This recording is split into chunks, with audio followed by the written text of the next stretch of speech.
Hey, welcome back and welcome to the Current Reads. You know the drill. Every other Wednesday, we take our traveling book club to a different library to see what people are reading. We've been to 20 of our local libraries so far, and today, for stop number 21, we're going to Iowa's Preston Public Library. Preston has had a library as far back as the 1920s, but it closed down for a while before reopening in the mid-1970s. Now, it shares a building with Preston's City Hall and Police Department. That location was built in 1999, all thanks to grants, fundraising, and donations from the community. And today we are joined by the library's director, Caroline Brady-Camp. Caroline, Preston is not a very huge town, so what do you think it says about the town that they're able to sustain a library? We have lots of people visit our library from other communities. They're sent from some of our state librarians to look at our library, and people are just amazed that a town of 1,000 would have the building and the complex that we do have in our community. And I think it says a lot about the community and that they care about books and learning and having things available for people of all ages. Yeah, I think it does too. And I think it says a lot about yourself and the library staff and volunteers. And you picked out some really great books for us today. You found one for readers of every age. So why don't we start with your children's pick? Tell me about Punk Farm. Well, Punk Farm is by Jarrett Kurowski, and it is a children's book, and it sort of has a 70s vibe to it. Farmer Joe, he's had a full day of work and he heads off to bed, but the animals have something different in mind. And the animals are part of a band. And so the illustrations in the book really tell a lot of the story besides the obviously the words in the book. But in that 70s vibe, you might have the horse with the blinders on his eyes, and he's out taking the tickets for everybody coming in for this big concert.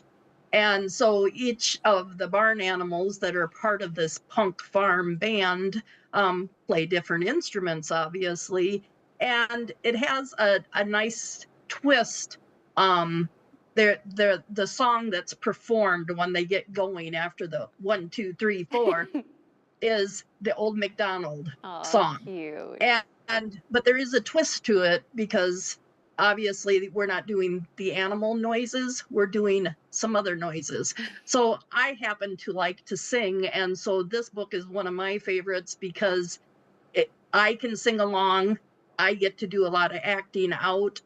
Actually, by the time I'm done with the book, I've thrown myself into it so much I am dripping. But the kids have been singing along. We've been actively participating and having fun based on the Punk Farm. I was going to say the next book that you picked probably doesn't get you quite as worked up. It's it's a literary classic, I'll put it that way. Tell me about the second book that you picked. It's for young A or YA readers, but anyone loves it, The Giver.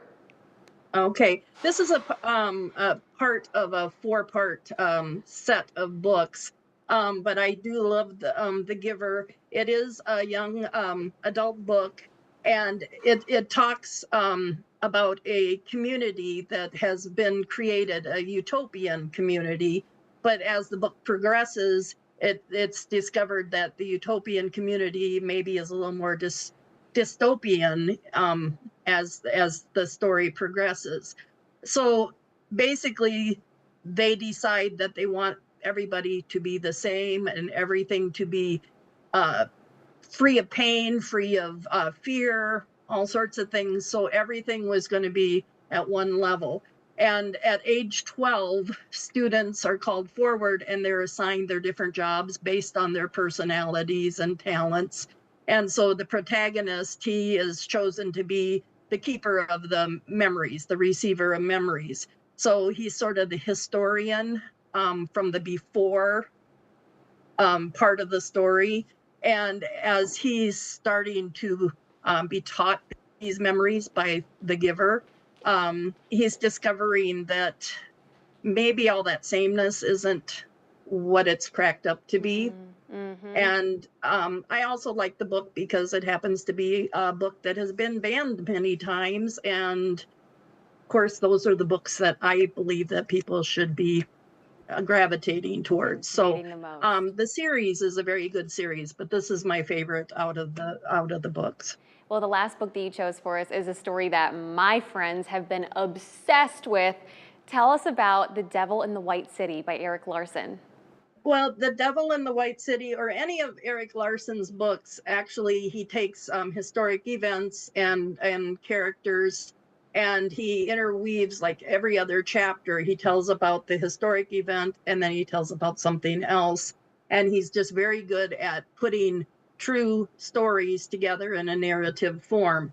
And so, The Devil in the White City is takes place in 1893 in Chicago, and it's when the World's Fair was happening. And it talks about the architect, I believe his name was Burham, and a serial killer, H. Holmes.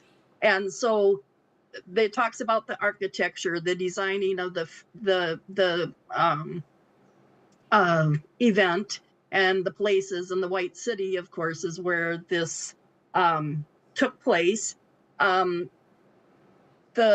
The serial killer, he has a kind of a hospital that he sets up not far from the World's Fair, and he has torture chambers and dissection tables and all of the gas chambers and different things. And so this is really going on at the same time. All these millions of people are showing up in Chicago, and he ties all of that together. You're right. It's a fascinating marriage of like nonfiction, almost written in a fiction way. That's why it's been so popular since it came out.